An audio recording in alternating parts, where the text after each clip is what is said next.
नमस्कार, मैं हूं पवन त्यागी। उत्तर प्रदेश में योगी आदित्यनाथ जब से मुख्यमंत्री के तौर पर स्थापित हुए हैं, उसके बाद से योगी आदित्यनाथ जी ने बिल्कुल स्पष्ट कर दिया कि अब उत्तर प्रदेश में माफियाओं, गैंगस्टरों के लिए कोई जगह नहीं है। उन्होंने चेतावनी दी थी 2017 में जब वो सीएम बने थे, और उन्होंने स्पष्ट रूप से कहा था कि जितने भी गुंडे, मवाली, माफिया, अपहरणकर्ता हैं, अपराधी हैं, या तो वो सरेंडर कर दें या उत्तर प्रदेश छोड़कर चले जाएं, वरना उनको 2 गज जमीन के नीचे दफन कर दिया जाएगा।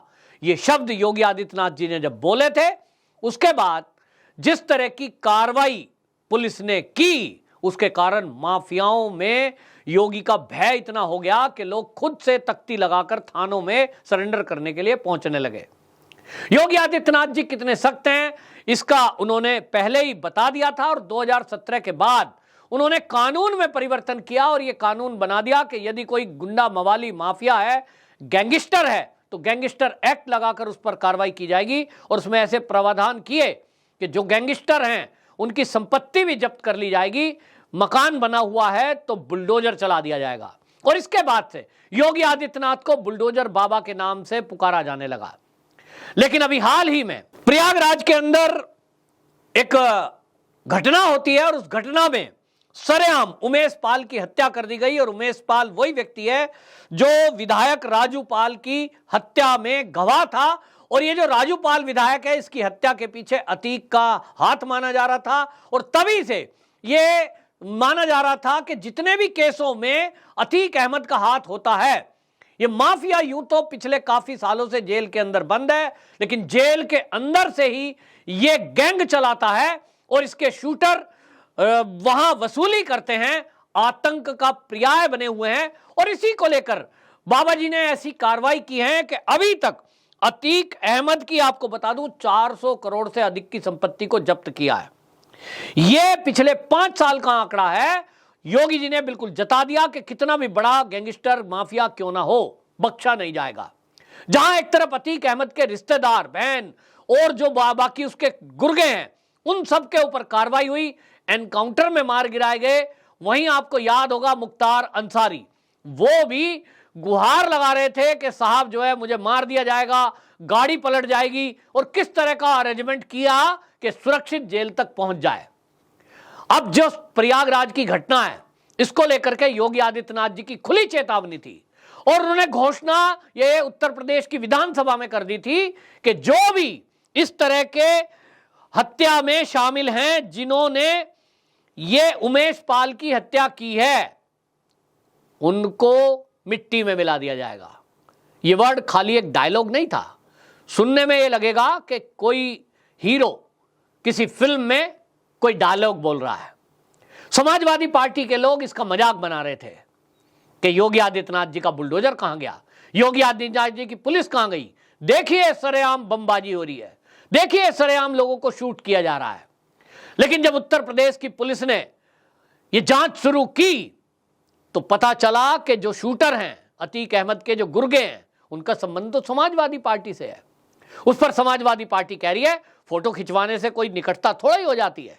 तो ठीक है, हम पूरी कुंडली बताएंगे कि अतीक अहमद की कुंडली क्या कहती है और समाजवादी पार्टी से उसका क्या संबंध है। हालांकि इस प्रयागराज की घटना को देखते हुए योगी आदित्यनाथ जी सख्त एक्शन में आए, और इस एक्शन के कारण उत्तर प्रदेश की एसओजी, पुलिस, एसटीएफ की 10 टीमें गठित की गई, और आदेश बिल्कुल स्पष्ट है, शूट एट साइट, बख्शा नहीं जाएगा, मिट्टी में मिलाने की कार्रवाई शुरू हो। और इसके आपको बता दें, मात्र ये जो हत्या हुई थी, इस हत्या के बाद, ये उमेश पाल की हत्या के मात्र 36 घंटे के अंदर अंदर पहला विकेट मार गिराया। यानी उत्तर प्रदेश की जो पुलिस है, उसने अपना काम किया और पहला शूटर मार गिराया गया, जो अतीक अहमद का राइट हैंड कहा जाता था, शूटर कहा जाता था। ये आपको बता दें, इसके अलावा नफीस अहमद, उसको गिरफ्तार किया गया।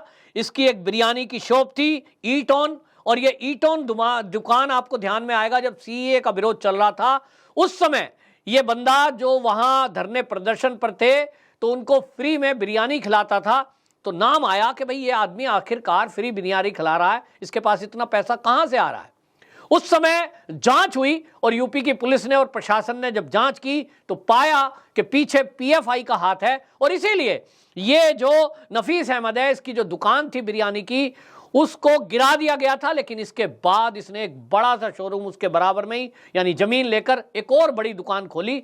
मतलब बिल्कुल साफ है कि कहीं ना कहीं 2 नंबर का काम कर रहा था। और अब क्लियर हुआ है कि यही वो बंदा है जिसने ये जो उमेश पाल की हत्या में गाड़ी प्रयुक्त हुई, ये गाड़ी नफीस अहमद की थी, और इसने बड़ी चालाकी से ये जो क्रेटा है, रुखसार नाम की एक महिला को ट्रांसफर कर दी थी, ये दिखाने बताने के लिए कि मेरी गाड़ी तो है ही नहीं। लेकिन उत्तर प्रदेश की पुलिस की तेज तर्रार और पैनी नजर से बच नहीं पाया, क्योंकि जो चेसिस नंबर था, उस चेसिस नंबर से पता लगा लिया गया कि इसका मालिक कौन है। जब पता लगता है कि नफीस अहमद उसका मालिक है, इसके बाद कार्रवाई हुई, गिरफ्तारी हो गई, और अब वो जेल की सलाखों के पीछे है। इसी में सताकत खान प्रयागराज से जो वकील है वो गिरफ्तार किया गया, और उत्तर प्रदेश की एसओजी एसटीएफ की 10 टीम इस सब के पीछे लगी हुई है। इसी में आपको बता दें, मात्र 3 दिन के अंदर अंदर जो शूटर था अतीक अहमद का, अरबाज, उसको एनकाउंटर में मार गिराया गया। यह कार्रवाई चल रही है। लेकिन इस कार्रवाई में समाजवादी पार्टी जिस तरह से योगी जी पर सवाल उठा रही थी, अब उस समाजवादी पर सवाल है कि आप अपने शासनकाल में जिस तरह से इन माफियाओं के खिलाफ कोई कार्रवाई नहीं कर रहे थे, बल्कि उनको सुविधाएं दी जा रही थी। इन सुविधा देने में अतीक अहमद को जो सुविधाएं मिली, उसमें कांग्रेस का भी हाथ रहा है। कांग्रेस के कार्यकाल में जब यह जेल के अंदर बंद था, उस समय जेल से बाहर निकलवाने का काम कांग्रेस ने भी किया। प्रयागराज उस समय इलाहाबाद कहलाता था, तो इलाहाबाद के एक बड़े कांग्रेसी नेता ने इसको छुड़ाने का काम किया था, और मकसद साफ था कि किस तरह से गुंडों को, माफियाओं को, मवालियों को पाला जाए और इनके बेस पर चुनाव जीता जाए और वहां वसूली भी की जाए। और इसलिए कांग्रेस हो या समाजवादी पार्टी, वो ये मना नहीं कर सकती कि हमारा अतीक अहमद से कोई संबंध नहीं है। क्या संबंध है, पूरी कुंडली आज आपको बताऊंगा। आपको बता दूं, हालांकि अब योगी की पुलिस इस सब में एक्टिव है, और सीधा योगी आदित्यनाथ जी ने जैसा घोषणा की है कि जिन्होंने भी ये हत्या प्रयागराज में की है सरेआम, उनको मिट्टी में मिला दिया जाएगा। उसके लिए आपको बता दूं, दिन रात एसओजी और एसटीएफ की टीम काम कर रही है। तेज तर्रार अफसरों को उसमें लगाया गया है।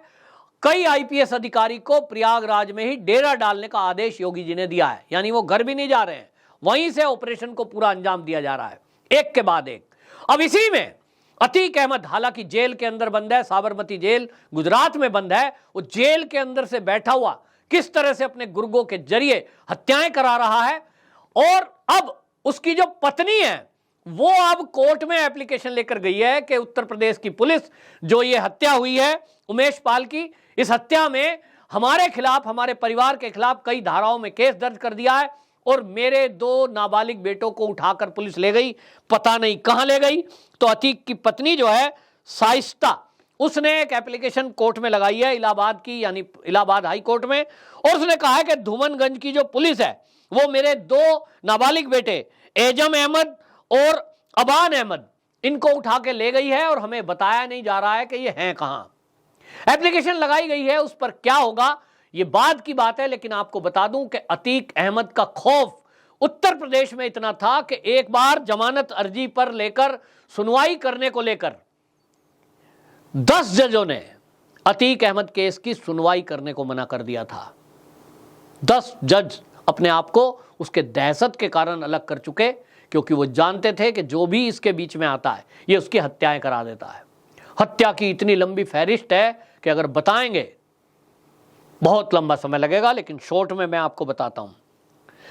2017 की बात करूं, उत्तर प्रदेश में अब तक योगी आदित्यनाथ 172 इनामी बदमाशों को मार चुके हैं। इसमें आपको बता दूं, ये 18 साल से जेल के अंदर बंद है। 5 साल में, जैसा मैंने बताया, 400 करोड़ की प्रॉपर्टी अतीक अहमद की योगी आदित्यनाथ के द्वारा जब्त हो चुकी है, यानी उत्तर प्रदेश के शासन ने जब्त की है। लेकिन ये जो अतीक अहमद का जो हिस्ट्री है, जो इतिहास है, 1986 से शुरू होता है, और 1986 में अगर मैं बताऊं तो इलाहाबाद में जैसा मैंने कहा, ये गिरफ्तार कर लिया गया था, लेकिन उस समय कांग्रेस के एक इलाहाबाद के बड़े लीडर ने इसको छुड़ाने में अहम भूमिका निभाई। दिल्ली तक फोन कराए गए और दिल्ली की मदद से इसको जमानत मिल गई। 86 में जमानत मिली तो 1989 में ये इलाहाबाद की पश्चिमी सीट से इलेक्शन लड़ा अतीक अहमद, और वहां चांद बाबा के नाम से एक गैंगस्टर था, उसके विरुद्ध लड़ा। तो निश्चित जानिए कि फिर ये जीतने के बाद इसने चांद बाबा की हत्या करा दी। उसके बाद 1991 और 1993 में ये निर्दलीय चुनाव लड़ा, लेकिन 1996 में समाजवादी पार्टी के टिकट से चुनाव लड़ा और विधायक भी बना। आज अखिलेश यादव जो कह रहे हैं कि खाली साथ में खड़े फोटो खिंचवाने से वो सहायक नहीं हो जाता या पार्टी का आदमी नहीं हो जाता, और सोशल मीडिया का जमाना है, लोग फोटो खिंचवाते हैं। फोटो तो मोदी जी के भी साथ कोई भी खिंचवा लेता है, बिल्कुल ठीक बात है, मोदी के साथ भी खिंचवा लेता है, लेकिन समाजवादी पार्टी के टिकट से 1996 में ये विधायक बना। इसके बाद आपको बता दूं 2002 में उसी इलाहाबाद पश्चिम की सीट से फिर एमएलए बना। 2004 में लोकसभा की सीट फूलपुर से ये सांसद के लिए चुनाव लड़ा, वहां से सपा के ही टिकट पर चुनाव लड़ा। इसी तरह 2004 में फिर ये वहां जब सांसद था इलाहाबाद में समाजवादी का, तो ये जो राजू पाल है जिसकी हत्या इस अतीक अहमद ने करवाई, ये इलाहाबाद पश्चिम से जहां से विधायक होता था अतीक अहमद, वहां से चुनाव लड़ा और जीत गया। और इसीलिए ये अतीक अहमद की आंख में खटक रहा था कि ये व्यक्ति कहां से आ गया, और इसलिए उसकी हत्या करा दी गई।